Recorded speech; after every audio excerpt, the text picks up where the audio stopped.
ان الحمد للہ نحمده ونستعینه ونستغفره ونعوذ باللہ من شرور انفسنا ومن سیئات اعمالنا من يهده اللہ فلا مضل له ومن يضلل فلا هادی له واشهد ان لا الہ الا اللہ وحدہ لا شریک له واشهد ان محمدا عبدہ ورسولہ اما بعد فإن خير الحديث كتاب الله وخير الهدي هدي محمد صلى الله عليه وآله وسلم وشر الأمور محدثاتها وكل محدثة بدعة وكل بدعة ضلالة وكل ضلالة في النار. أعوذ بالله السميع العليم من الشيطان الرجيم من همزه ونفخه ونفثه. بسم اللہ الرحمن الرحیم.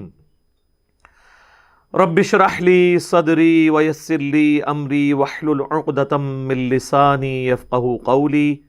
بسم اللہ الرحمن الرحیم.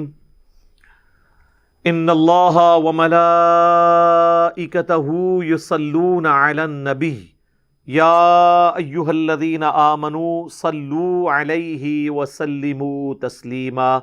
اللہم صلی علی محمد وعلی آل محمد کما صلیت علی ابراہیم وعلی آل ابراہیم انک حمید مجید.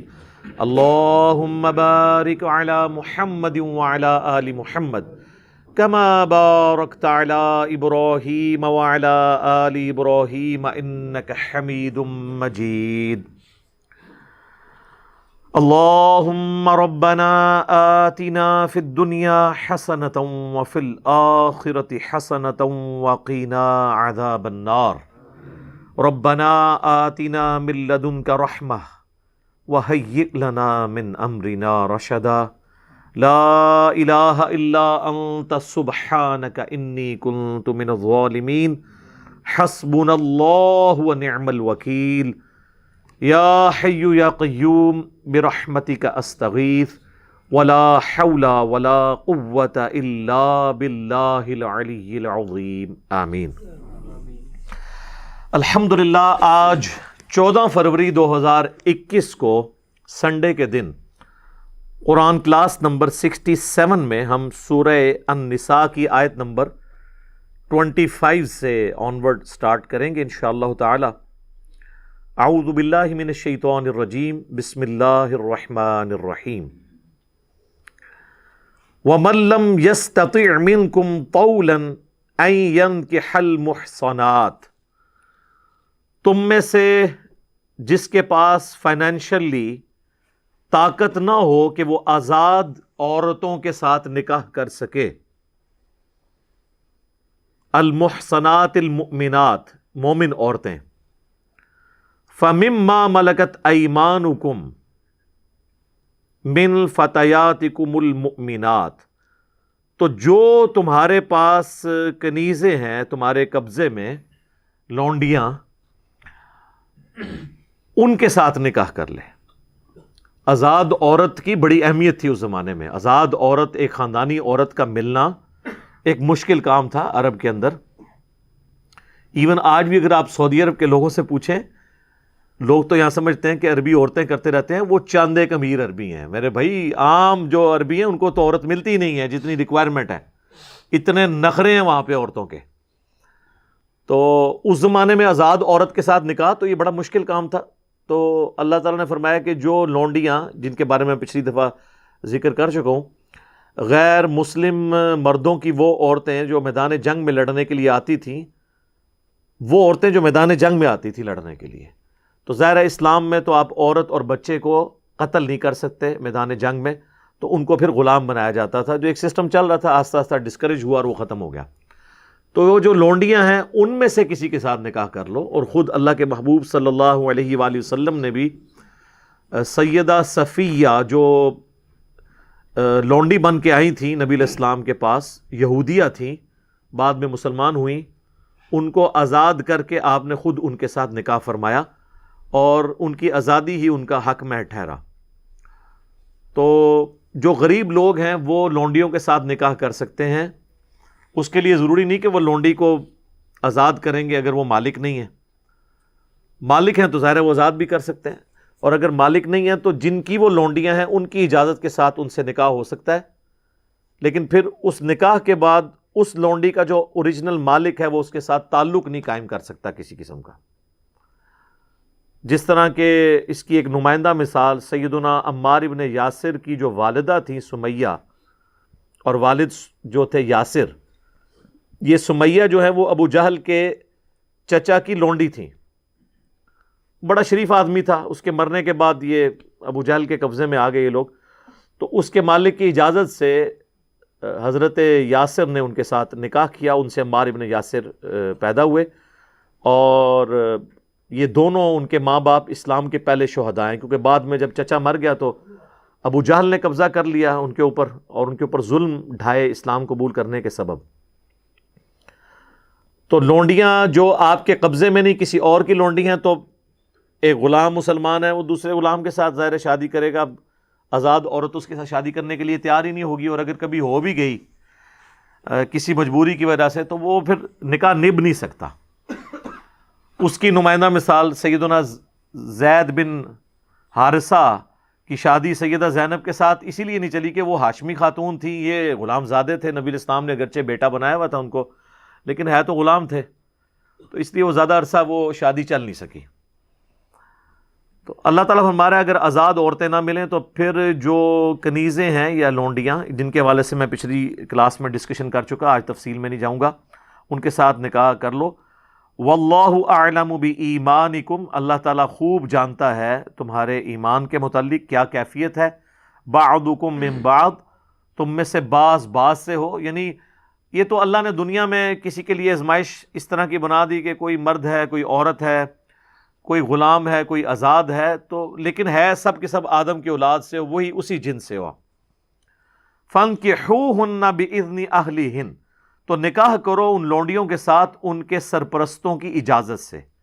وآتوہن اجورہن بالمعروف, اور انہیں حق مہر جو ہے وہ جو معروف طریقے پر حق مہر بنتا ہے اس معاشرے کے اندر وہ دو. محصنات غیر مصافحات, تاکہ وہ بھی پاک دامن بن جائیں اور بدکاری سے بچ جائیں. ولا متخذات اخدان, اور کسی قسم کی کوئی پوشیدہ دوستی نہ ہو عورتوں کے ساتھ. نکاح چونکہ اعلانیہ ہوتا ہے, پوشیدہ دوستی کی تو اسلام میں اجازت نہیں ہے. تو لونڈیاں جو ہے ان کا کریکٹر بھی پورا صحیح ہوتا تھا, تو اس لیے اللہ تعالیٰ نے فرمایا کہ ان کو محسنہ بناؤ. محسنہ یعنی حصار میں بند, کسی قلعے کے اندر بند. تو شریعت میں محسنہ وہ عورت ہے, وہ آزاد عورت جو کسی خاندان کے قلعے میں بند ہو جاتی ہے. اگر وہ آزاد عورت ہے تو وہ اپنے باپ کے قلعے میں ہے, وہ محسنہ ہے. اگر وہ لونڈی ہے تو آزاد ہونے کے بعد وہ اپنے خاوند کے حصار میں آ جاتی ہے, یا آزاد کیے بغیر بھی کسی غلام کے ساتھ شادی کر لیتی ہے تو وہ بھی محسنہ بن جاتی ہے کہ وہ ایک حصار کے اندر, قلعے کے اندر آ جاتی ہے. فَإِذَا أُحْصِنَّ, جب وہ نکاح سے محفوظ ہو جائیں, یعنی ایسی لونڈیاں جو شادی کر لیں, آزاد تو وہ نہیں ہو سکیں لیکن انہوں نے نکاح کر لیا تو اس کی وجہ سے محسنہ بن گئی. آتَيْنَ بِفَاحِشَةٍ, اگر پھر بھی وہ بے حیائی پر اتریں, فَإِنْ أَتَيْنَ بِفَاحِشَةٍ, پھر بھی اگر وہ بے حیائی پر اتریں, فَعَلَيْهِنَّ نِصْفُ مَا عَلَى الْمُحْصَنَاتِ, تو ان پر سزا کا آدھا ہوگا جو کہ آزاد عورت کو سزا دی جاتی ہے.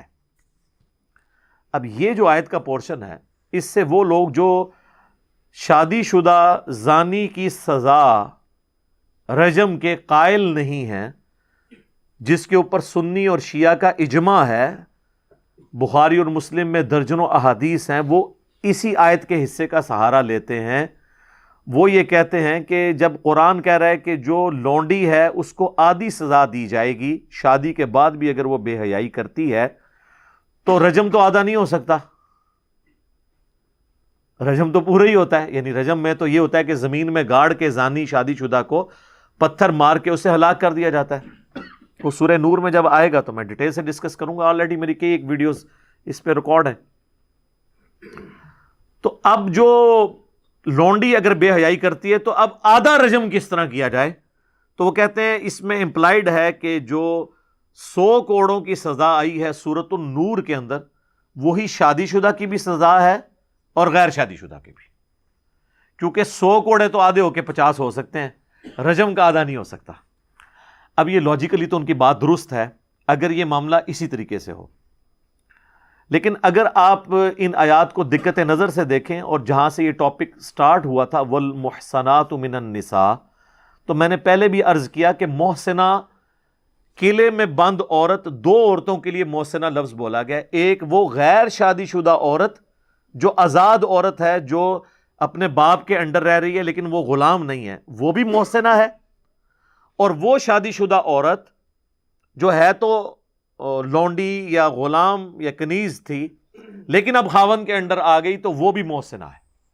دونوں کے اوپر محسنہ کا لفظ بولا گیا، لہذا چونکہ ٹاپک چل رہا تھا غیر شادی شدہ عورتوں کے حوالے سے محسنہ، اور ان کا کمپیریزن کروایا گیا کہ اگر تم ایسی محسنہ کے ساتھ شادی نہیں کر سکتے جو آزاد ہے تو پھر لونڈی کو محسنہ بنا لو، اس کے ساتھ نکاح کر لو۔ تو اب یہ کمپیریزن اس غیر شادی شدہ محسنہ کے ساتھ ہو رہا ہے، اس محسنہ کا جو کہ لونڈی ہے اور خاوند کے انڈر آ گئی ہے، یعنی یہ خاوند کے انڈر والی محسنہ بمقابلہ باپ کے انڈر رہنے والی محسنہ۔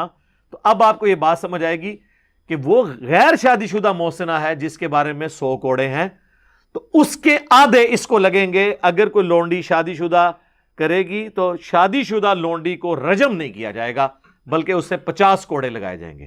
اور اس وسوسے کا جواب جو غامدی صاحب کی طرف سے اٹھایا جاتا ہے یا امین احسن اصلاحی صاحب کی طرف سے کہ جی آدھا تو رجم ہو نہیں سکتا، تو یہ رجم کا تو اس میں تعلق ہی نہیں ہے، اس میں تو اس محسنہ سے کمپیئر کروایا جا رہا ہے جو غیر شادی شدہ محسنہ ہے۔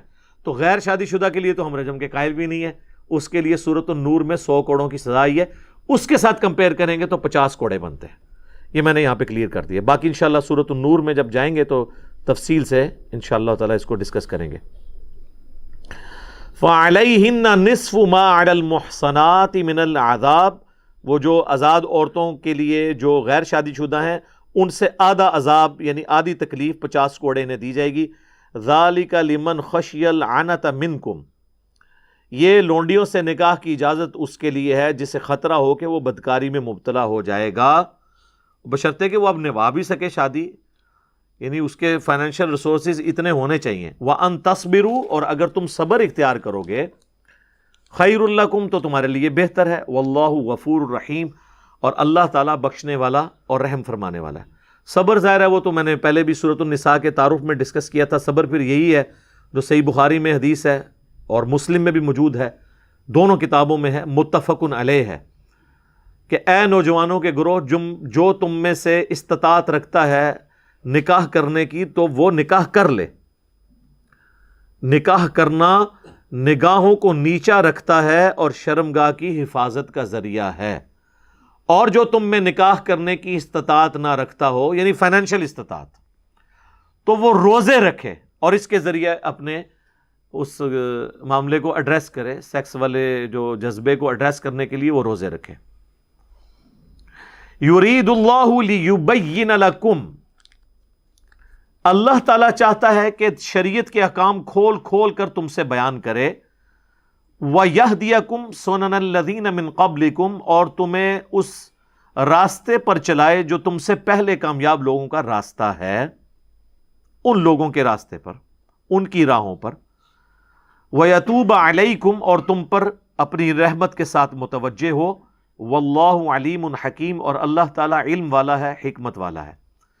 یعنی اللہ نے اپنے علم اور حکمت کے ساتھ یہ شریعت کی پابندیاں لگائی ہیں، اور ان کا مقصد یہ ہے کہ تمہیں بھی اچھے لوگوں کے راستے کے اوپر چلایا جائے۔ یعنی جو بے حیائی والا ایشو ہے یہ بہت کریٹیکل ایشو ہے، اسی لیے آپ دیکھیں قرآن میں، سنت میں اس معاملے کے اوپر بہت سخت گائیڈ لائنز ہیں۔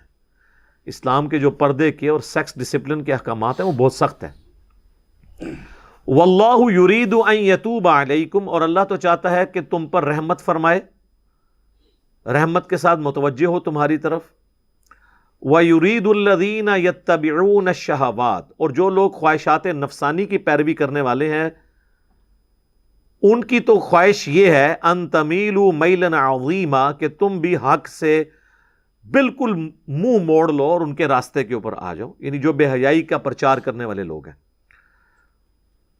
آج کے ماڈرن دور میں جو بالکل سیکولر ہو چکے ہیں، مسلمانوں میں ہو چاہے کرسچنس کے اندر، وہ شریعت کو اپنے لیے لعنت سمجھتے ہیں۔ وہ کہتے ہیں پابندی انسان یعنی گلٹ کا شکار ہو جاتا ہے۔ اب جتنے اس قسم کے جو اسلام چھوڑ گئے ہوئے ہیں یا ایتھیسٹ ہو گئے ہوئے ہیں، عیسائیت کو چھوڑ کے ہو گئے ہوئے ہیں، آپ اگر ان کی ویڈیوز دیکھیں تو وہ بار بار یہی رونا روتے ہیں کہ ہم ہر وقت اسی چکر میں پڑے رہتے ہیں کہ کون سی چیز جائز ہے کون سی ناجائز ہے، اس کی وجہ سے ہم سائیکو پرابلم ہو گیا ہے ہمارے ساتھ۔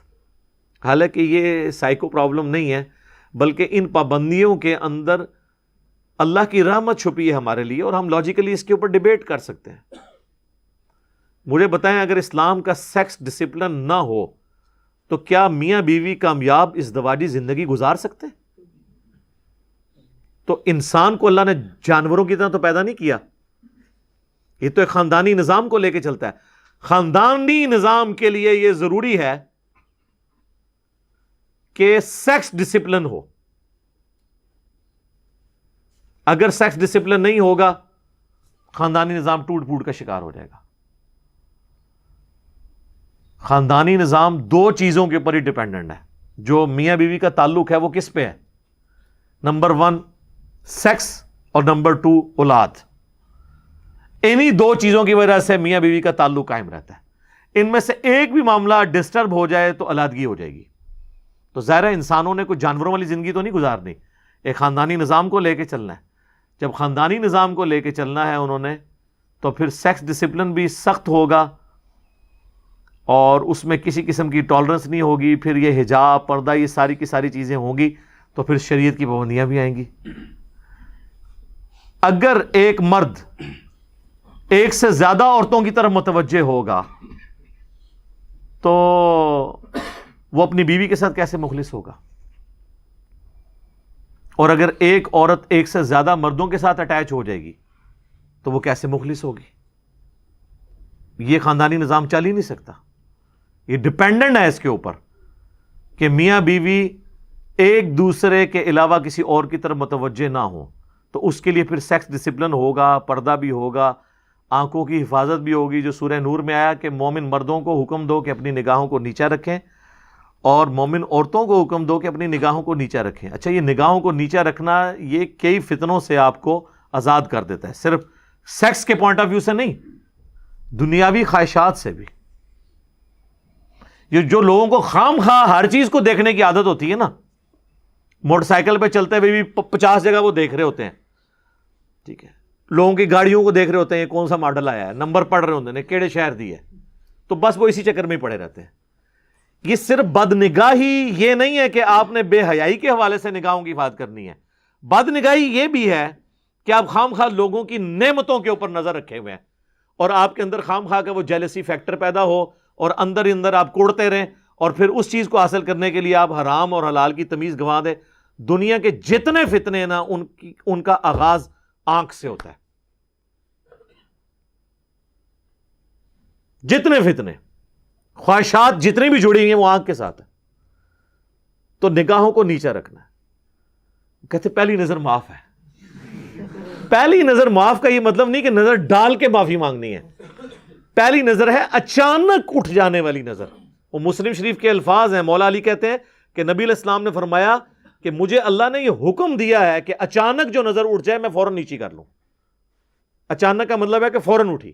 لیکن ایک شخص بازار میں جا رہا ہے، اور آپ کو پتہ ہے یہ آنکھیں اللہ نے ایسی چیز بنائی ہے کہ بڑی دور تک آپ نہ بھی دیکھ رہے ہو آئیڈیا ہو جاتا ہے، اور اس کو پتہ چل گیا ہے سامنے سے اسلامی بہنیں آ رہی ہیں، تو اب یہ تو نہیں وہ دیکھ کے پہلی نگاہ کرے گا اور پھر نیت کرتا ہوں پہلی نگاہ کی اور پھر نیچے، نہیں، بس اس کا اس وقت پتہ لگ جانا ہی اس کی پہلی نظر ہو گئی۔ اب دیکھنے کے اوپر وہ اس کی دوسری نظر شمار ہوگی۔ اور جو بندہ نگاہوں کی حفاظت نہیں کرتا میرے بھائی، وہ جتنی مرضی نمازیں پڑھ لے، جتنے مرضی وظائف کر لے، وہ فتنے سے بچ ہی نہیں سکتا، کیونکہ اسلام کی ساری چیزیں جڑی ہوئی ہیں نا، ایک کے ساتھ کو ریلیٹڈ ہے نا۔ آپ نے وضو ہی نہیں کیا، آپ جتنی مرضی نماز پڑھیں آپ کی نماز ہونی نہیں ہے۔ آپ کہتے ہیں روحانیت آ جائے میں بے حیائی سے بچ جاؤں، گندے گندے خیالات، کہتے ہیں گندے گندے خیالات آتے ہیں، وہ کام ہی تمہارے ایسے ہیں کہ گندے گندے خیال آئیں. ایسے دوستوں کی صحبت چھوڑ دو، ایسے میگزین پڑھنا چھوڑ دو، ایسی ویڈیوز دیکھنا چھوڑ دو. جب آپ وہ اس ماحول سے ہٹیں گے خود بخود اندر کی تطہیر شروع ہو جائے گی، اور اس کے لیے پہلی شرط نگاہوں کی حفاظت ہے. تو اللہ تعالیٰ نے شریعت کی پابندی لگا کے بیسیکلی ہمیں دنیا کے اندر ہی آزاد کر دیا خواہشات سے. ورنہ یقین کریں کتنی عورتوں کے ساتھ آپ نکاح کر لیں گے یا تعلق قائم کر لیں گے، اس کا تو کوئی اینڈ ہی نہیں ہے. اس کا اینڈ یہی ہے کہ اخلاص کے ساتھ میاں بیوی آپس میں بانڈ رکھیں، نگاہوں کی حفاظت کریں، کوئی ایکسٹرا کوئی کسی قسم کا معاملہ سٹارٹ ہی نہ ہو تاکہ آگے معاملات چلیں ہی نہ. لہذا شریعت کی پابندی انسان کے لیے نعمت ہے. میں اکثر نمازوں کے اوقات کے بارے میں سوچتا ہوں کہ اگر نمازوں کے اوقات نہ ہوں تو جانوروں والی زندگی ہے انسان کی. جو لوگ نماز نہیں پڑھتے آپ دیکھیں ان کی کیا حالت ہوتی ہے. ان کو مغرب کے وقت نیند آئی ہے نا، سو گئے ہیں، اب جا کے رات کو 1 بجے آنکھ کھلی ہے، باقی سارے گھر والے سوئے ہوئے ہیں، اب وہ جاگا ہے، اب اس کو لگی ہوئی ہے بھوک، اب جائے گا فریج میں جا کے دیکھے گا، بجلی ہوگی تو چلو اوون میں کچھ گرم کر لے گا، پڑا ہوگا نہیں ہوگا تو وہ کھانے پینے کی طرف سے بھی ڈسٹرب ہوگا. اب رات کو 1 بجے جاگ گیا ہے تو اب نیند بھی نہیں آئے گی، اور فجر کی جیسے ہی اذانیں شروع ہوں گی نیند آ جائے گی. اور جب ناشتے کا وقت ہوگا وہ الٹا پڑا ہوگا، گھر والے ناشتہ کر رہے ہوں گے.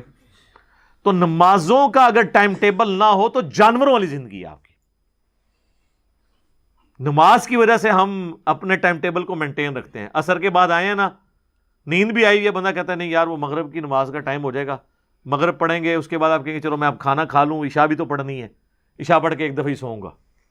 لیکن اگر آپ کی کوئی روٹین نہ ہو، جو اکثر ہمارے مسلمانوں کے نوجوان بھی ذرا ان کی حالت دیکھ لے کیا ہے، جانوروں کی سی زندگی گزار رہے ہیں، جانوروں سے بھی بدتر. تو شریعت جو ہے یہ لعنت نہیں ہے بلکہ نعمت ہے، اور یہ اللہ نے یہ پابندیاں لگا کے ہم پر احسان کر دیا. یہ پابندیاں نہیں ہیں بلکہ ہمیں سلیقہ سکھایا ہے. اس کے علاوہ کوئی اور پیٹرن ہو ہی نہیں سکتا کہ آپ سکون کی زندگی گزاریں. کوئی بندہ روزانہ 1 فلم بھی دیکھ لے، 2 فلمیں بھی دیکھ لے، کتنی دیکھے گا؟ At the end of the day bore ہو جائے گا، اینڈ ہی کوئی نہیں ہے.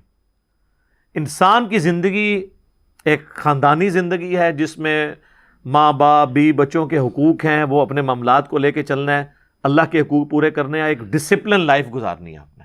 اور اسی لائف میں کہنے کو تو وہ پابندی ہے، لیکن وہ پابندی ایسی پابندی ہے اس کی وجہ سے آپ سکون کے ساتھ زندگی گزار رہے ہیں.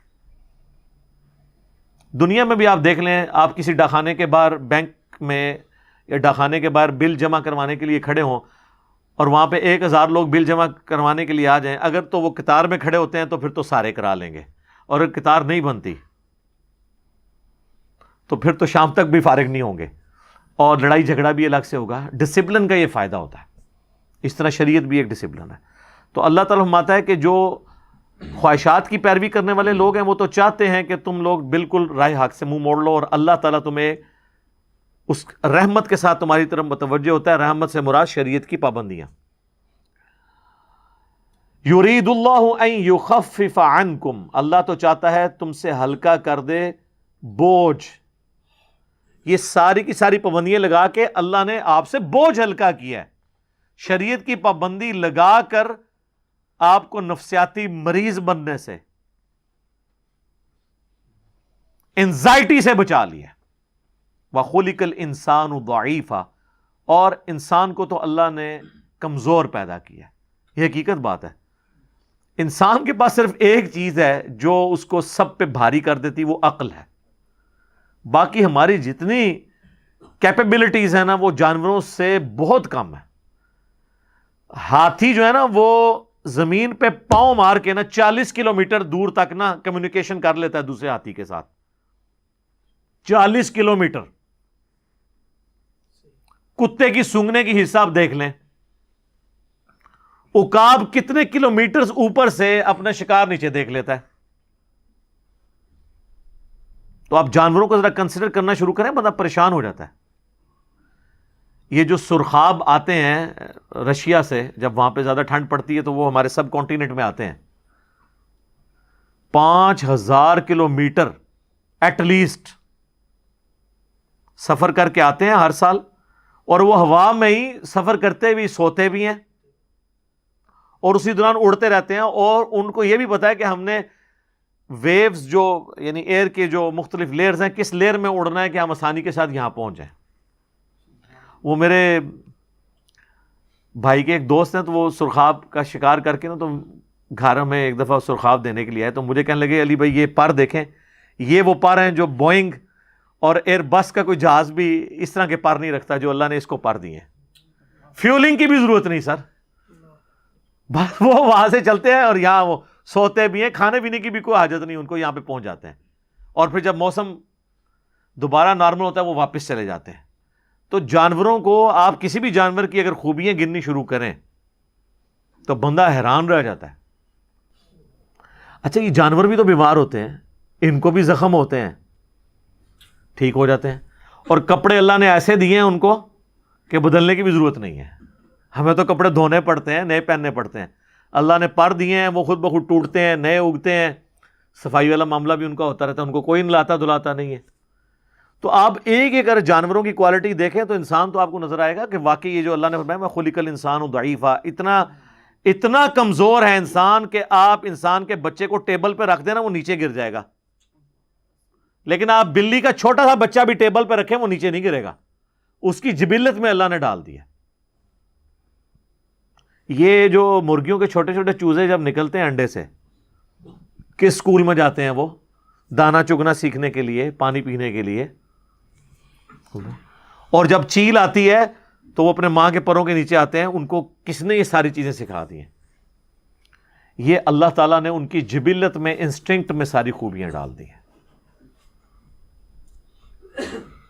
اور انسان کو صرف ایک چیز ہے وہ عقل، جس کی وجہ سے اس نے سب کو قابو کیا ہوا ہے، ادروائز انسان کی اپنی جو کیپیبلٹیز ہیں نا وہ جانوروں کے مقابلے پہ بہت کم ہے، انسان بہت کمزور ہے، جانوروں سے ڈر جاتا ہے، لیکن عقل دیکھیں آپ کے، عقل کی وجہ سے اتنے بڑے بڑے ہاتھی شیر ان کا شکار کر لیتا ہے۔ اگر ان کے پاس بھی وہی عقل ہو تو زمین پہ انسانوں کو نہ زندہ رہنے دیں۔ ہاں جی جناب، بس وہ آپ ایک عید قربان پہ صرف ایک ہی بیل ذبح کریں گے، باقی بیل پھر آپ کو ذبح کریں، ان کے سامنے ذبح ہو رہے ہوتے ہیں، پھر اگلا پکڑ کے آپ لاتے ہیں ذبح کر دیتے ہیں آپ، ورنہ اگر وہ یہ دیکھ لیں کہ یہ اس کا کیا مطلب ہے جو ان کے ساتھ ہو رہا ہے ہمارے ساتھ بھی ہونا ہے، تو آپ بیل میں جتنی طاقت ہے آپ اس کو گرا سکتے ہیں اگلے بیل کو۔ انسان اپنی عقل کی وجہ سے چل رہا ہے لیکن ہے کمزور۔ اب میرے بھائیوں اگلی آیت جو ہے نا سورہ النساء کی آیت نمبر 29، یہ بہت کریٹیکل آیت ہے۔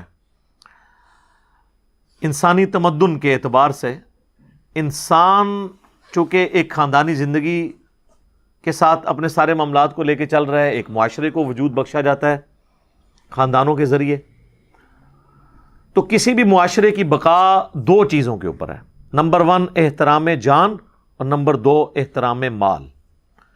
جس معاشرے کے اندر جان اور مال کی حفاظت نہیں ہوگی وہ بدترین معاشرہ ہوگا۔ بخاری اور مسلم دونوں میں جو حدیث ہے، نبی علیہ السلام کے آخری خطبات میں سے ایک یوم النحر کا خطبہ ہے جو آپ نے 10 ذوالحجہ 10 ہجری کو منا کے میدان میں دیا، ایک وہ ہے جو عرفات کے میدان میں دیا تھا، ایک منا کے میدان میں دیا ہے جو بخاری اور مسلم دونوں میں ہے۔ وہ آپ نے اکثر سنا ہوگا کہ نبی علیہ السلام نے صحابہ سے پوچھا آج کون سا دن ہے، تو انہوں نے کہا اللہ اور اس کا رسول بہتر جانتے ہیں۔ پوچھا یہ کون سا مہینہ ہے، تو انہوں نے کہا اللہ اور اس کا رسول بہتر جانتے ہیں۔ یہ کون سا شہر ہے، تو انہوں نے کہا اللہ اور اس کا رسول بہتر جانتے ہیں، عز وجل وصلی اللہ علیہ وآلہ وسلم۔ صحابہ کہتے ہیں ہمیں پتا تھا لیکن ہم نے جواب اس لیے نہیں دیا، ہو سکتا ہے نبی علیہ السلام ان ساری چیزوں کے نام چینج کرتے ہیں۔ تو اس میں کئی اور الفاظ ہیں جو آج ٹاپک نہیں ہے، اس میں ایک لفظ ہے، آپ نے جو ایک جملہ بولا کہ تمہاری جان، تمہاری مال اور عزت ایک دوسرے پہ اسی طریقے سے حرام ہے جس طرح کہ یہ شہر مکہ کی حرمت ہے اور اس جگہ کی حرمت ہے، یعنی شہر مکہ کی، اس مہینے کی اور آج کے اس دن کی، قربانی کے دن کی حرمت ہے نا، جس طرح اللہ کے نزدیک یہ عزت والا ہے، اور ذوالحجہ کا مہینہ حرمت والا مہینہ ہے جو 4 حرمت والے مہینے ہیں ان میں سے، اور شہر مکہ یہ حرمت والی جگہ ہے. جس طرح یہ حرمت والی چیزیں نا، اس طرح ایک دوسرے کی جان مال عزت ایک دوسرے مسلمان کے اوپر حرام ہے کہ وہ اس کو نقصان پہنچائے. اور یہ نبی اسلام نے کمپیریزن اس لیے کرایا کہ کعبے کی توہین کو تو لوگ گناہ سمجھیں گے، لیکن کسی دوسرے کے ساتھ زیادتی کرنے کو گناہ نہیں سمجھیں گے. تو نبی اسلام نے وہ جو ایک کہتے ہیں نا پرورٹڈ قسم کی مذہبی نیچر ہوتی ہے نا، کہ صرف دین کے ظواہر کو لینا اور اخلاقیات کو چھوڑ دینا، اس کو آپ نے کنڈیم کیا کہ جس طرح تمہارے نزدیک یہ چیز بہت بڑا گناہ ہے کہ کعبے کی بے حرمتی کرو یا حرمت والے مہینے میں لڑائی کرو جو اللہ نے حرام کی ہوئی ہے، اور اس مقدس جگہ کی حرمت کو پامال کرو، یا آج کے اس عید کے دن جو 10 ذوالحجہ کا دن ہے، یوم النحر قربانی کا دن، اس کی توہین کرو، تو اللہ کے نزدیک تو اسی طریقے سے دوسرے کی جان مال عزت اور آبرو والا معاملہ ہے. احترام جان اور احترام مال کس نے سکھایا؟ نبی صلی اللہ علیہ وآلہ وسلم نے. تو احترام جان اور احترام مال نہیں ہوگا، معاشرہ قائم نہیں رہے گا. اسی کو سپورٹو وہ مولا علی کا قول ہے جو تواتر کے ساتھ امت نے نقل کیا ہے، کہ وہ کہتے ہیں کہ کوئی بھی معاشرہ بغیر مذہب اور دین کے تو چل سکتا ہے، لیکن بغیر انصاف کے نہیں چل سکتا. انصاف کیا ہے؟ کہ میری جان اور مال کسی دوسرے انسان سے محفوظ رہے، اور اگر میرے ساتھ کوئی زیادتی کرتا ہے تو جوڈیشری مجھے میرا حق دلائے انصاف کے ساتھ. جو ہمارے حکمران صرف باتیں کرتے ہیں جی عدالتیں آزاد ہوں، حالانکہ عدالتوں کو انہوں نے اپنا غلام بنایا ہوا ہے. ہاں، اگر کوئی دلیر قسم کا کوئی جج آ جائے تو پھر انہی سیاسی لیڈروں کو فکر پڑ جاتی ہے اور کہتے ہیں اس کو نوکری سے نکال دو، اس کے خلاف پراپوگنڈا چلاؤ، اس کو جیسے وہ مولوی گستاخ رسول ڈکلیئر کرتے ہیں نا، تو ہمارے جو پولیٹیشنز ہیں یا ہمارے اداروں کے لوگ وہ دلیر لوگوں کو نا جو ہے نا یہود و نصارہ کا انڈیا کا ایجنٹ ڈکلیئر کرتے ہیں. گالی وہی ہے، ذرا شکل دوسری ہے اس کی. مولویوں کے پاس گالی یہ تو نہیں ہوگی کہ انڈیا کا ایجنٹ ہے، وہ تو یہ کہیں گے کہ یہ یہود و نصارہ کا ایجنٹ ہے، قادیانیوں کا ایجنٹ ہے، گستاخ رسول ہے، یہ اس قسم کے الفاظ بولیں گے. لیکن ہماری سیاسی جماعتیں اور جو اختلاف رکھنے والے ادارے ہیں وہ دوسروں پہ ظاہر ہے یہ الزام تو نہیں لگائیں گے، وہ الزام یہ لگائیں گے کہ اس کی محب الوطنی کے اوپر ہمیں شک ہے، اس کے دشمنوں کے ساتھ روابط ہیں. تو جوڈیشری جس معاشرے میں آزاد نہیں ہوگی، یہ آج ہم یورپ اور امریکہ کی تعریفیں کرتے ہیں، حالانکہ وہاں پر کتنی بے دینیت ہے. صرف ایک چیز ہے وہاں پہ، انصاف ہے. یہ بات کرنا آسان ہے نا. ہمارے ملک میں تو آپ دوسرے فرقے کے بندے کو اجازت نہیں دیتے کہ وہ ترقی کر جائے. یورپ اور امریکہ کے اندر انہوں نے نہیں یہ دیکھنا کہ یہ سب کانٹیننٹ کا رہنے والا ہے، یہ چائنا کا رہنے والا ہے یا ہمارا شہری ہے، جو پرفارم کرے گا اوپر جائے. کتنے ہمارے سب کانٹیننٹ کے لوگ بلینر وہاں ہوئے ہیں اور کوئی ان سے ان کی دولت ہتھیا نہیں سکتا، اغوا برائے تاوان نہیں کر سکتا. آپ ذرا امیجن کریں، ادھر یہاں حوصلہ ہے کسی میں؟ یہاں تو کئی ٹی وی چینلز والے ہیں، جب وہ ان کی مرضی کا کام نہیں کرتے تو ان کو فون کر کے کہتے ہیں جناب بعد آ جاؤ، نہیں تو تانوں قادیانی ڈکلیئر کرنے لگے سی. 2-4 ویڈیو چڑھانی نے نا، وہ اپنے آپ پروگرام ہی ڈیلیٹ کر دے گا اپنے. یہ ہتھیار کسی کے پاس یورپ اور امریکہ میں ہے کہ آپ کو قادیانی ڈکلیئر کرنے لگے ہیں؟ کر کے دیکھو، اگلے کورٹ میں جائیں گے ہرجانہ بھگتنا پڑے گا آپ کو. یہاں کوئی نہیں، سنوائی نہیں کہیں پہ، الزامات جھوٹے لگا دیتے ہیں. دیکھیں پولیٹیکل لیڈرز ایک دوسرے کے اوپر کس طرح الزام لگاتے ہیں. کہتے ہیں یہودی ایجنٹ ہے، دوسرا کہہ دیتا ہے کہ جی یہ جناب انڈیا کا ایجنٹ ہے، اور اسی طرح چل رہا ہے. تو یہ اللہ سے ڈرنا چاہیے. تو احترام جان اور احترام مال، تو سیدنا علی کا جو قول ہے نا کہ انصاف کے بغیر معاشرہ نہیں رہ سکتا، انصاف کی وجہ سے وہ معاشرے قائم ہیں.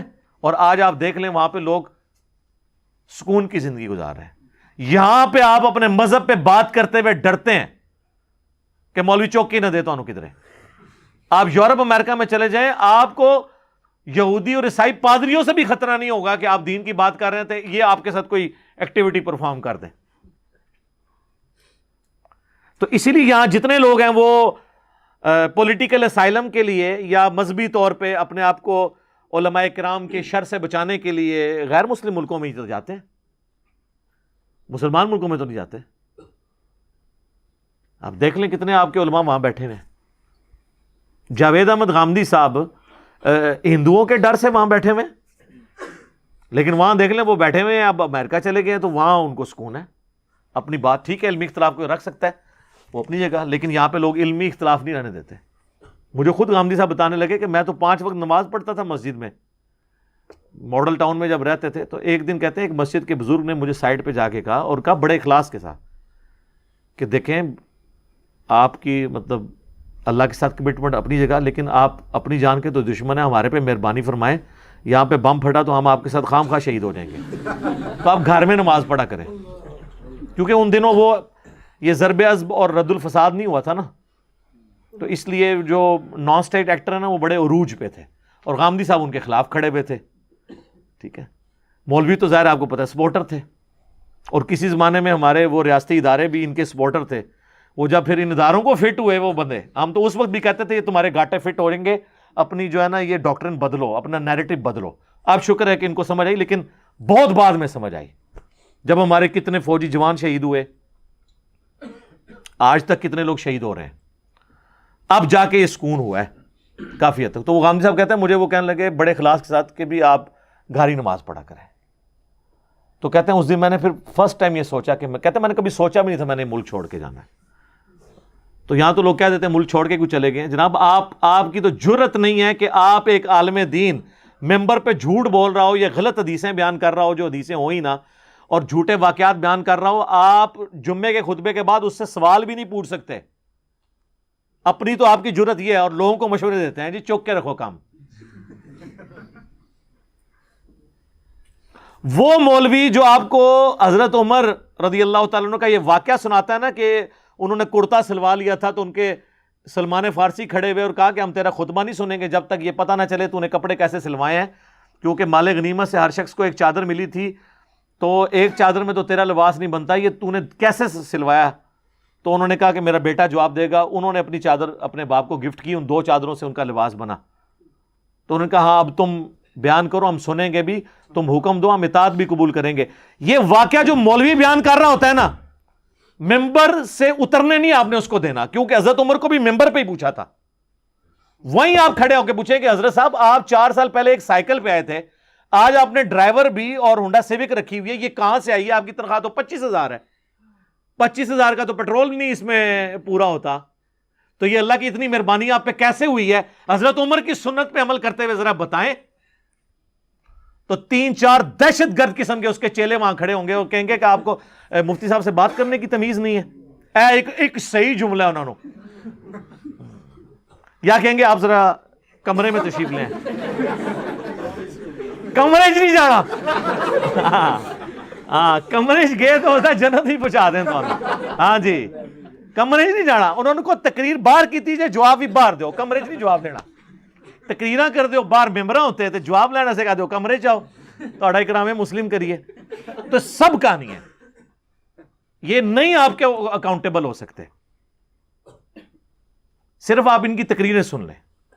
اللہ کے نبی چٹائی پہ بیٹھتے تھے تو ہی بینا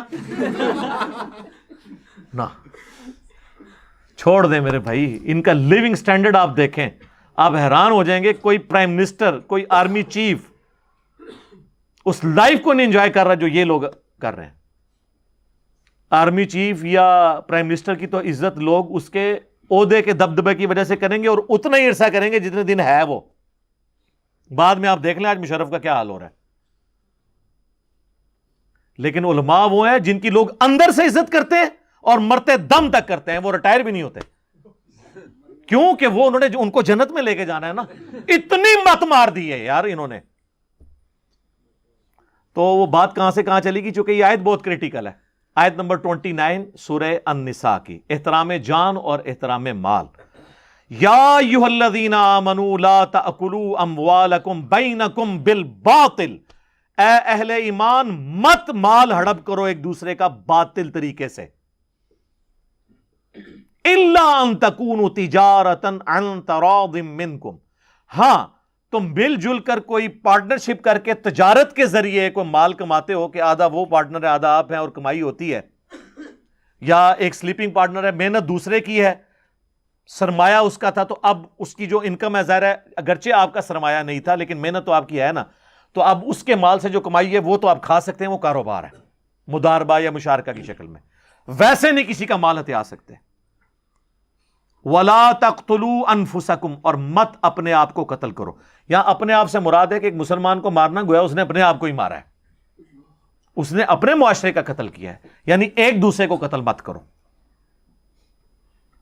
ان اللہ کان بکم رحیما، بے شک اللہ تعالی بھی تو تمہارے ساتھ بڑی مہربانی فرمانے والا ہے۔ جب اللہ تمہاری نافرمانیاں دیکھ کر بھی تمہارا روٹی پانی بند نہیں کر رہا، تو تم بھی جو ہے نا انسان بن جاؤ، آدم کے بچے بنو، شیطان کے بچے نہ بنو۔ شیطان نے اپنی غلطی پہ جسٹیفیکیشن دی تھی اور آدم نے اپنی غلطی پہ معافی مانگی تھی، تو آدم کے بچے بنو۔ آدمی کون ہوتا ہے؟ جو آدم کی اولاد میں سے ہو۔ تو اللہ تعالیٰ بھی تو رحم فرمانے والا ہے۔ تو یہاں پہ احترام جان اور احترام مال آیا ہے، ایک دوسرے کو قتل بھی نہیں کرنا اور ایک دوسرے کا مال بھی ہڑپ نہیں کرنا۔ تو یہ بڑی کریٹیکل آیت ہے۔ اس آیت کے کانٹیکسٹ میں ایک حدیث ہے صحیح مسلم کے اندر، اب چونکہ اس آیت کے ساتھ وہ ریلیٹڈ ہے میں اس لیے بیان کر رہا ہوں۔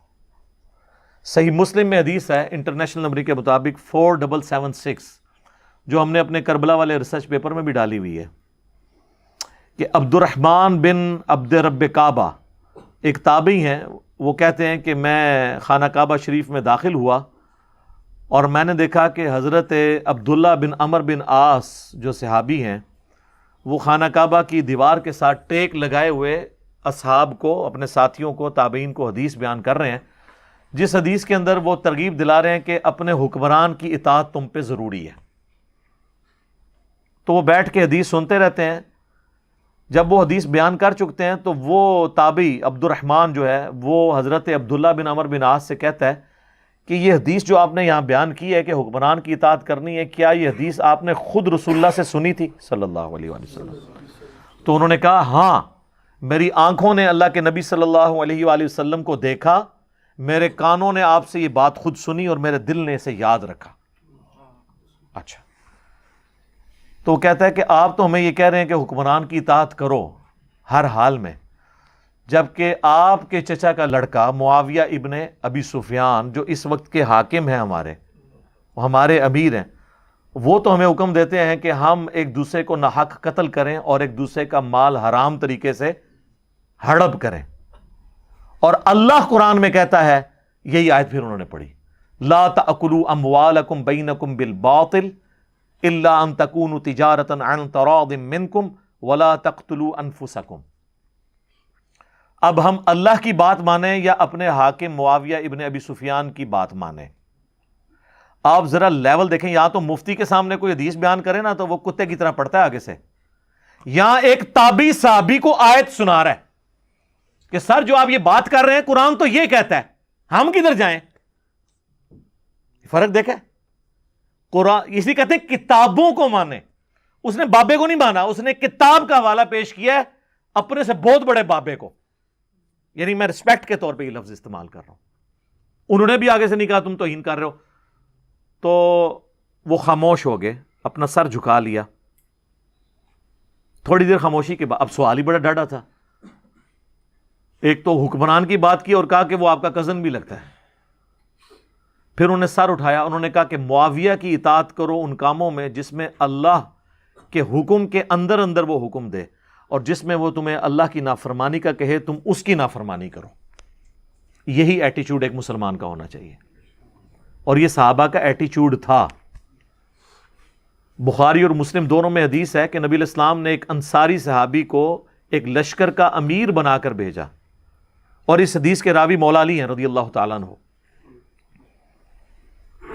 تو راستے میں اس امیر کو غصہ آ گیا، غصہ آیا تو اس نے ایک لکڑیوں کا بہت الاؤ الاؤ جلایا، بہت بڑا لکڑیوں کا آپ سمجھ لیں گٹھا جمع کر کے اس کو آگ لگائی، اور اس نے کہا کہ دیکھو نبی علیہ السلام نے مجھے تمہارا امیر بنایا اور امیر کی اطاعت واجب ہے۔ بخاری مسلم میں حدیث ہے نا کہ جس نے میرے بنائے ہوئے امیر کی اطاعت کی اس نے میری اطاعت کی، اور جس نے میری اطاعت کی اس نے اللہ کی اطاعت کی، اور جس نے میرے بنائے ہوئے امیر کی نافرمانی کی اس نے میری نافرمانی کی، اور جس نے میری نافرمانی کی اس نے اللہ کی نافرمانی کی۔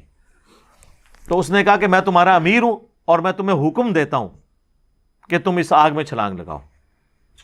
یعنی غصہ ٹھنڈا کرنا سی, انہوں نے وہ آگے سٹ رہے. اب وہ تو جناب آگے کو مقلد تو نہیں تھے نا سر, وہ یہ تو نہیں کہتے تھے کہ مفتی صاحب نے فرما دیا لاؤ چھال. انہوں نے کہا کہ بڑا پیارا جملہ بولا, انہوں نے کہا ہم تو آگ سے بچنے کے لیے ہی رسول اللہ کے دین کو قبول کیا تھا ہم نے, اور تم ہمیں آگ میں پھینک رہے ہو. ہائے ہائے ہائے. آج کوئی یا تو لوگ پیروں کے کہنے پہ بچے ذبح کرتے ہیں. چلے بچے ذبح کرنا تو آپ کو یعنی ایک دم لگتا ہے کہ بہت بڑا جرم ہے. اس سے بڑا جرم یہ ہے کہ پیروں کے, بزرگوں کے, مفتیاء کے, علماء کے کہنے کے اوپر لوگ سنت کے مطابق نماز پڑھنے سے ڈر جاتے ہیں, رسول اللہ کا طریقہ چھوڑ دیتے ہیں, لیکن وہ ہمیں نظر نہیں آتا. بچہ مر جائے تو نظر آ جاتا ہے. انہوں نے آپ کا ایمان بھی قتل کیا ہوا ہے, وہ ایمان ہم قتل کروا لیتے ہیں. وہ ٹھیک ہے جی, وہ جانے انشاءاللہ تعالیٰ وہ سنبھال لیں گے. وہ کی تو سامن گے تو ہم نال ہی لے کے جان گے جتنے انہوں نے آپ جانا ہے. ٹھیک ہے نا جی. تو خیر اسی دوران وہ آگ ٹھنڈی ہو گئی اور اس صحابی کا غصہ بھی ٹھنڈا ہو گیا. حدیث کے الفاظ ہیں کہ اس صحابی کا غصہ بھی ٹھنڈا ہو گیا, اور جیسے ہی وہ سفر سے واپس آئے نا, انہوں نے سیدھا رسول اللہ کو شکایت کی کہ جی آپ کے امیر نے ہمارے ساتھ یہ کیا ہے. نبی علیہ السلام نے فرمایا اگر تم لوگ اپنے امیر کے کہنے پر اس آگ میں چھلانگ لگا دیتے تو جہنم کی آگ میں جا کے نکلتے سیدھے. اس سے یہ بات پتہ چلی کہ امیر, مفتی, بزرگ, اگر کوئی صحابی بھی ہو اور وہ قرآن و سنت کے خلاف چلنے کا آپ کو کہے تو آپ نے نہیں ماننا. یہ ہے اس میں سے میسج. آپ نے اس کو یہی کہنا ہے کہ کتاب و سنت کو میں نے فالو کرنا ہے. اور اس حدیث کے آخر میں الفاظ ہیں, نبی علیہ السلام نے فرمایا کہ اللہ کی اطاعت کے اندر ہی کسی کی اطاعت کی جا سکتی ہے, اللہ کی نافرمانی میں مخلوق کی اطاعت جائز نہیں ہے.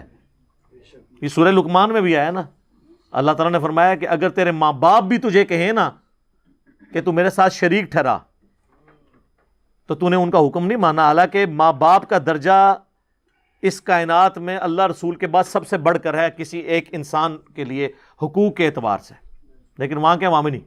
ایک اور حدیث ہے بخاری اور مسلم میں کہ مخلوق کی اطاعت معروف میں ہے, منکر میں نہیں ہے. بھلائی کے کاموں میں ہے, برائی کے کاموں میں نہیں ہے.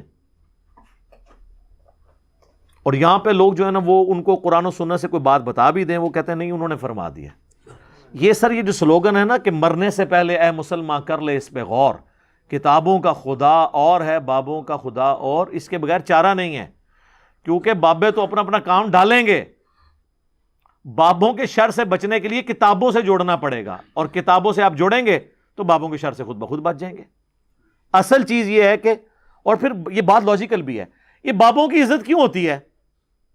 اس لیے کہ یہ کتاب اللہ اور سنت پہ چلنے والے ہیں, اور اگر آپ کو بھی یہ چلنے سے روکیں تو پھر لا نہیں لینا چاہیے تھا بجائے ان کی عزت کرنے کے.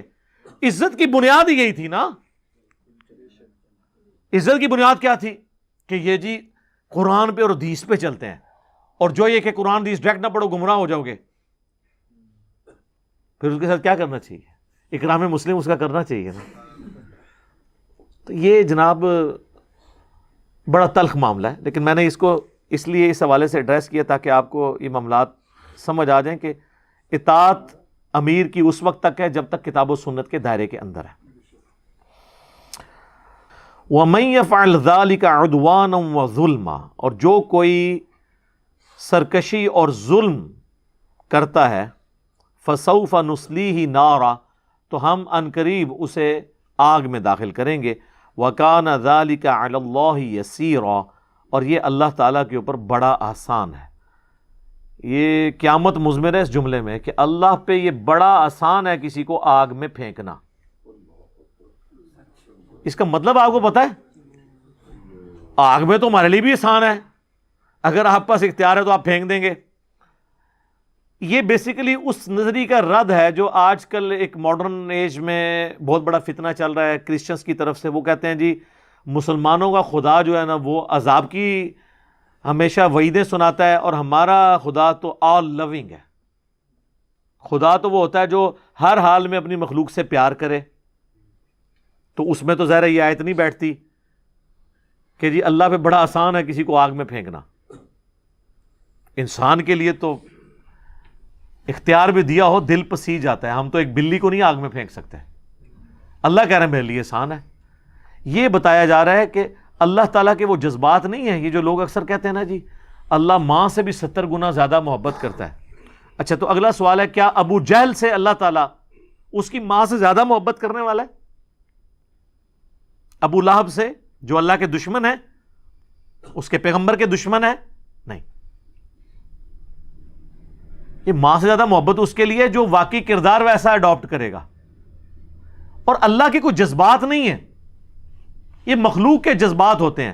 وہ کہتے ہیں جی میری ماں کو اختیار دیا جائے تو مجھے کبھی دوزخ میں نہ پھینکے, تو اللہ کیسے پھینکے گا؟ اس لیے کہ اللہ ماں نہیں ہے, اللہ بوڑھی نانی اماں نہیں ہے, اللہ کے ویسے جذبات نہیں کہ وہ اپنے جذبات سے مغلوب ہو جائے. انسان اپنے جذبات سے مغلوب ہو جاتا ہے. اللہ کے ساتھ یہ کمزوریاں نہیں جڑی ہوئی. اس کے لیے کوئی مشکل نہیں کسی کو جہنم میں پھینکنا, بہت آسان ہے. اللہم اجرنا من النار. یہ اللہ نے دنیا اس لیے نہیں بنائی ہے کہ لوگ اپنی مرضی کی زندگی یہاں پہ گزاریں. ہاں کوئی گزاریں گے اللہ گزارنے دے گا, لیکن آخرت پھر وہ اللہ کی مرضی کی ہوگی. تو یہ اللہ پہ بڑا آسان ہے کسی کو آگ میں پھینکنا.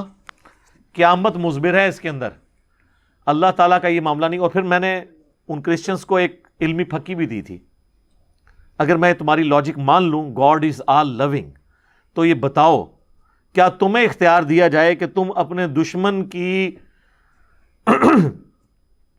بیوی کو موت دے دو جس کے 4 5 6 7 چھوٹے چھوٹے بچے ہوں, تمہارا دل پسیجے گا نہیں کہ اپنے دشمن کی بیوی کو قتل کرو اپنے اس دشمن کی دشمنی میں جس کے چھوٹے چھوٹے بچے ہوں؟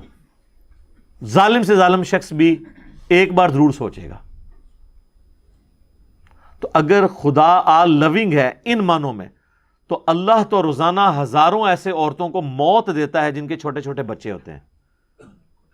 تو اللہ اپنے جذبات سے مغلوب کیوں نہیں ہو جاتا؟ ان کو چھوڑ دینا. اللہ کو نہیں پتا ستیلی ماں ان کے ساتھ کیا کریں گی, ان کی باقی کی زندگی کیسے گزرے گی. تو اللہ جذبات سے مغلوب ہونے والا نہیں ہے. یہ دنیا آزمائش کے ساتھ اللہ نے جوڑی ہے.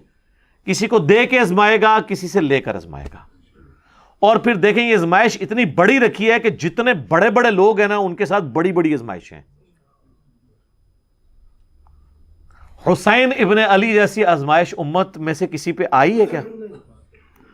اگر دین پر چلنا, نیک زندگی گزارنا آزمائشوں کو ٹال دیتا تو ان سے ٹال جاتی. لہٰذا ہمارے یہ جو وائزین بھی کہہ رہے ہیں نا کہ جی آپ نماز شروع کر دیں, آپ نیکی کے راستے پہ آ جائیں, تو انشاءاللہ بھٹی کو بھی آگ لگائیں گے سونا ہو جائے گی. سر اس طرح کوئی نہیں ہوئے گی. وہ جو آپ کا مقدر ہے وہ آپ کو ملنا ہے. ہاں آخرت کی میں گارنٹی دیتا ہوں کہ جو آخرت ہے نا وہ آپ کی مرضی کی ہوگی اگر آپ نے دنیا اللہ کی مرضی کی گزاری. دنیا کی کوئی گارنٹی نہیں ہے, کیونکہ دنیا تو ان لوگوں کو نہیں ملی جو ہم سے بہت اچھے تھے. تو آپ کیوں ایسی امید لگائے ہوئے ہیں کہ آپ کو ویسی دنیا مل جائے گی؟ ہاں لیس للانسان الا ما سعی, انسان کے لیے وہ ہے جس کی وہ کوشش کرے. جو ہمارا مقدر ہے وہ تو ہمیں ملنا ہے, لیکن آخرت جو ہے نا وہ آپ کے ہاتھ میں ہے, دنیا کسی کے ہاتھ میں نہیں. آپ کوشش کریں, پرائم منسٹر بن بھی سکتے ہیں. عمران خان صاحب کوشش کر کے چلیں, پہنچ ہی گئے نا, لیکن طاہر القادری صاحب نہیں بنے. کوشش انہوں نے ان سے زیادہ کی ہے. ہم میٹرک میں تھے اس وقت انہوں نے خواب بھی ایک بیان کیا تھا جو کوئی نہیں پورا ہوا. اب تو وہ سیاست بھی چھوڑ گئے ہیں, باقاعدہ انہوں نے اناؤنسمنٹ کر دی ہے. تو یہ نہیں ہوتا کہ کوشش کرنے سے آپ کو وہ کچھ مل بھی جائے گا, نہیں بھی مل سکا. لیکن یہ آخرت جو ہے نا جی, یہ ایسی چیز ہے کہ اگر آپ دنیا میں کوشش کرتے ہیں آخرت گارنٹیڈ ہے انشاءاللہ تعالی. ہاں یہ اللہ نے اپنے پیغمبروں، یہ جو اللہ تعالیٰ بار بار کہتا ہے نا میں اپنے وعدے کی خلاف ورزی نہیں کرتا، اس سے مراد آخرت کے وعدے ہیں جو تم سے کیے ہیں نا. جو اوبیڈینٹ رہے گا، پیغمبروں کے ماننے والوں کو، پیغمبروں کی اطاعت کرنے والوں کو جنت، اور پیغمبروں کے نافرمانوں کو جہنم میں پھینکوں گا. یہ اللہ نے اسٹیبلش کرنا ہے. اسی کو میں کہتا ہوں کہ دنیا آپ اللہ کی مرضی کی گزاریں، آخرت آپ کی مرضی کی. لیکن اگر آپ نے دنیا اپنی مرضی کی گزاری تو پھر آخرت اللہ کی مرضی کی. اور اللہ کی مرضی کی آخرت یہ ہے کہ اس کا یہ تقاضا ہے عدل کا کہ وہ اپنے نافرمانوں کو جہنم میں پھینکے. اور یہ تقاضا حقوق العباد کے حوالے سے بھی اللہ پہ ہے. سیدہ سمیہ اور سیدنا یاسر کے ساتھ جو کچھ ابو جہل نے کیا ہے اور جس طریقے سے انہیں قتل کیا ہے، سیدنا یاسر اور سمیہ کو تو جنت میں جانے کا مزہ بھی تب ہی آئے گا جب وہ اسی لیول کا بدلہ ابو جہل سے قیامت والے دن لیں گے. تو مومنین کے دلوں کو ٹھنڈا کرنے کے لیے بھی مجرمین کو سزا دینا ضروری ہے. یہ صرف اللہ کی ریکوائرمنٹ نہیں ہے، اور یہ اللہ ہی ہے جو سزا دے سکتا ہے. ہٹلر نے 60 لاکھ یہودیوں کو، یا بہت محتاط اندازہ لگا لیں تو چلیں 6 لاکھ یہودی کہتے ہیں 60 لاکھ، باقی لوگ کہتے ہیں نہیں ایگزیجریٹ کے 6 لاکھ تھے.